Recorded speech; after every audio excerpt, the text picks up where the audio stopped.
TP. സെൻകുമാറിനെ police മേധാവിയായി നിയമിക്കണമെന്ന supreme കോടതി വിധി 14 ദിവസം വച്ച് താമസിപ്പിച്ച സർക്കാർ ഒടുവിൽ ഉച്ചയ്ക്ക് 1:30 പുനർനിയമന ഉത്തരവിറക്കി. ഇന്നലെ തന്നെ മുഖ്യമന്ത്രി പിണറായി വിജയൻ നിയമന ഫയലിൽ ഒപ്പിട്ടെങ്കിലും ചീഫ് സെക്രട്ടറി നളിനി നെറ്റോ ഒപ്പിട്ടത് ഉച്ചയ്ക്ക് 1:30 2 മണിയോടെ ഉത്തരവ് സെൻകുമാർ കൈപ്പറ്റി.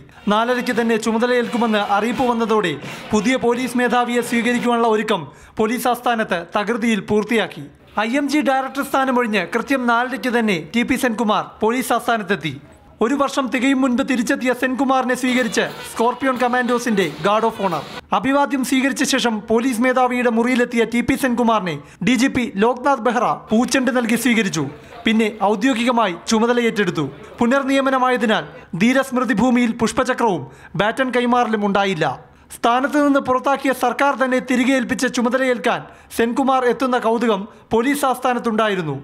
സെൻകുമാറിന്റെ വരവ് കാണാൻ ജീവനക്കാർ അകത്തും മതിൽക്കെട്ടിന് പുറത്തായി അറിഞ്ഞെത്തിയ പൊതുജനങ്ങളും ഉണ്ടായിരുന്നു.